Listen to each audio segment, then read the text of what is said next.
Bienvenidos a Economía. El azote de la crisis energética también se ha visto reflejado en la inflación de Estados Unidos, registrando un fuerte salto el mes pasado. Entre febrero y marzo, los precios de la gasolina se dispararon 21,2%. Un aumento semejante no se había observado desde 1967. Así lo subraya el Servicio Estadístico estadounidense BLS. El índice de precios al consumo llegó al 3,3% anual. Es la mayor subida de los precios desde mayo de 2024. En concreto, en el mes de marzo el coste de la energía se disparó un 12,5% anual, mientras que el precio de los alimentos se encareció más de un 2% respecto al mismo mes del año anterior. La inflación ya había registrado un incremento del 2,4% en los 12 meses terminados en febrero. Una fuerte subida que acaba con el camino de bajada recorrido en los últimos 2 años. Desde la Casa Blanca se habla de una situación de corto plazo. Ana Nieto, ¿ese es el sentimiento de los economistas?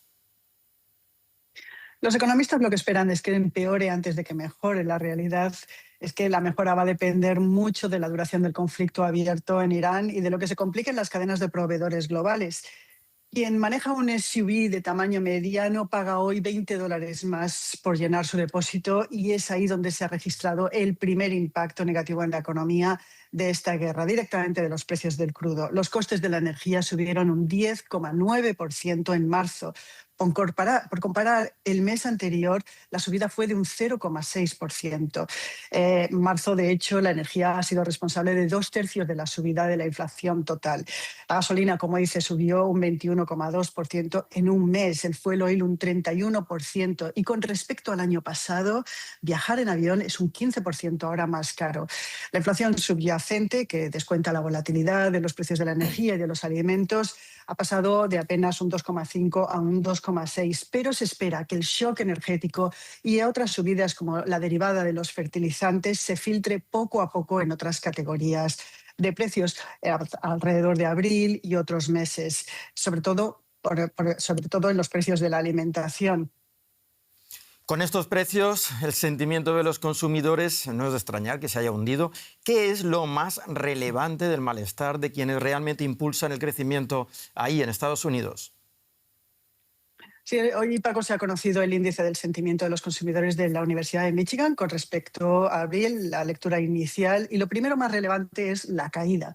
El índice queda en 47,6 frente al 53,3 del mes pasado. Y no solo es peor de lo que esperaban los analistas, es que es el nivel más bajo de los últimos 70 años en los que se hace este índice. En abril ha superado, de hecho, el pesimismo de junio del año 2022, que es cuando se intensificaba la subida de la inflación derivada de la crisis del COVID.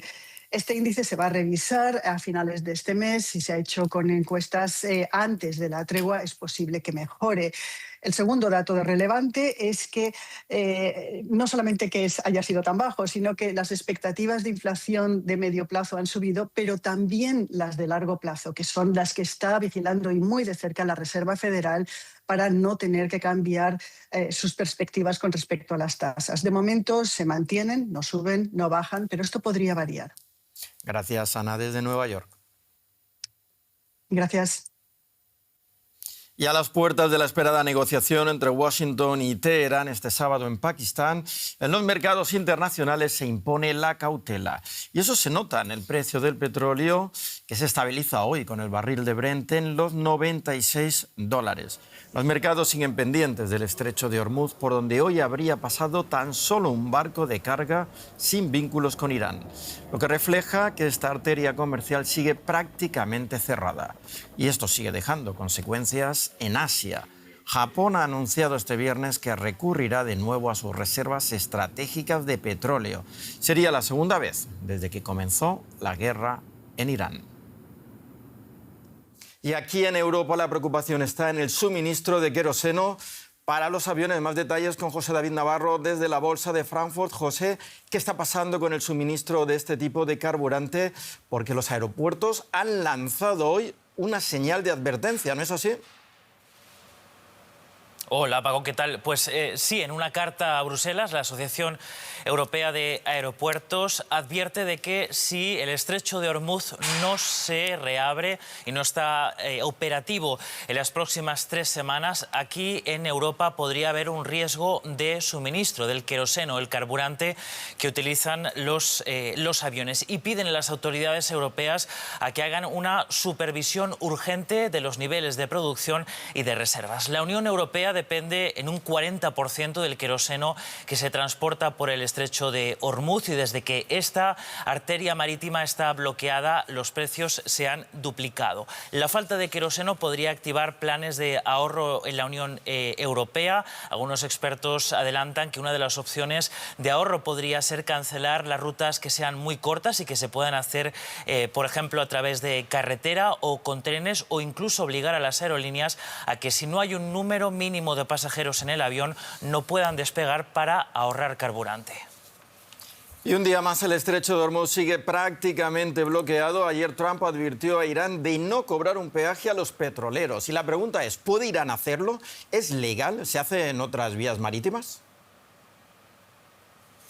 No, no es legal. Según la Convención de la ONU sobre el derecho marítimo, los estrechos no se pueden bloquear y no se puede cobrar un peaje. Ni Omán, ni en este caso Irán, que son los que comparten, digamos, por sus aguas el estrecho de Hormuz, no pueden bloquear esta vía. Otra cosa diferente, Paco, es lo que ocurre en el Canal de Panamá o el Canal de Suez, porque la diferencia es que estas vías se han construido, es decir, son artificiales. Y el derecho sí que les permite en estas vías cobrar un peaje por el servicio que se da a los barcos que quieran acortar el trayecto utilizando estas vías, y por el mantenimiento de esa infraestructura. Los expertos apuntan, la mayoría de expertos apuntan a que si se permiten las negociaciones con Estados Unidos, que al final Irán cobre un peaje, se sentaría un peligroso precedente, porque en otro momento otro país podría hacer lo mismo.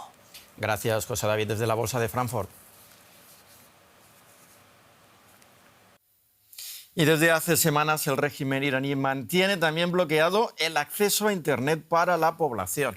Una situación que golpea especialmente a las empresas en un país de 90 millones de habitantes, donde muchos negocios dependen aún más del mundo digital que en algunos países occidentales.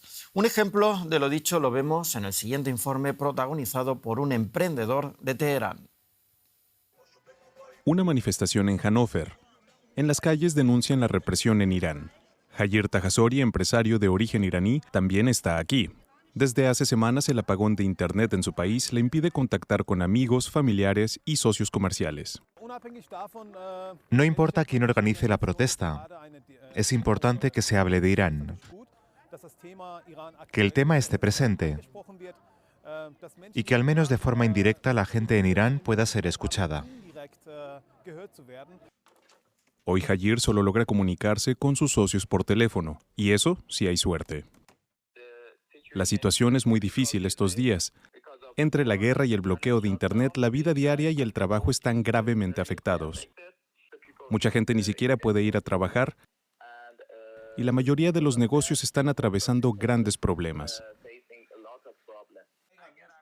Said vive en Teherán. Junto a Tajasori ha desarrollado un dispositivo capaz de convertir aceite de cocina usado en biodiesel. A través de su iniciativa Dorium, Tajasori apoya proyectos de impacto social, desde el acceso al agua potable hasta la energía o la protección del medio ambiente. El proyecto Dorium apoya a emprendedores sociales y startups en todo el mundo que buscan mejorar la vida en sus comunidades. Es decir, iniciativas en tratamiento de agua, energía o salud, siempre con un objetivo: facilitar la vida de las personas. Hace menos de un año, Said pudo presentar este dispositivo en Berlín, en la feria tecnológica GITEX. Empresas inmobiliarias mostraron interés en instalarlo en edificios. Y es que un solo litro de aceite usado puede contaminar hasta 1 millón de litros de agua potable. El siguiente paso es desarrollar una versión industrial del dispositivo. Podría utilizarse en puertos y zonas industriales y contribuir de forma real a proteger el medio ambiente. Hoy, viajar a una feria como lo hizo Said sería prácticamente imposible, y ni hablar de exportar el producto a clientes internacionales. Lo confirma también el banco europeo iraní Handelsbank, con sede en Hamburgo. Su directivo, Ralf Olmering, asegura que incluso antes del conflicto, las sanciones ya dificultaban enormemente los negocios, incluso en el ámbito humanitario. Ahora, con el bloqueo de Internet, la situación es crítica, sobre todo para las startups. Pero en Hannover, Hajir ha conseguido poner en marcha una nueva versión del software para su planta de biodiesel. Lo logró gracias a una breve conexión por Internet con su socio en Teherán. Pero para que proyectos como este sobrevivan, hacen falta mucho más que insistencia y conectividad. Damos paso a otras noticias económicas que queremos destacar a esta hora. Meta enfrenta una nueva demanda, esta vez en el estado de Massachusetts, donde la empresa deberá responder a las acusaciones de la Fiscalía que alega que la matriz de Facebook e Instagram diseñó deliberadamente funciones para crear adicción entre los usuarios jóvenes. Meta niega las acusaciones y dice tomar medidas para garantizar la seguridad de los adolescentes y jóvenes en sus plataformas. Durante las retransmisiones desde la misión Artemis II, un bote de Nutella, un iPhone y hasta la crema de una famosa actriz estadounidense se vieron en escena y se volvieron virales. Algunos expertos hablan de posible emplazamiento de producto. Nutella, por ejemplo, superó las 200.000 búsquedas en pocas horas. La NASA niega que fuese publicidad. Y esto es todo en el espacio de economía. Ya saben que pueden informarse sobre esto y otros temas en nuestras redes sociales. En nombre de todo el equipo de DW en Berlín, gracias por elegirnos. Hasta la próxima emisión.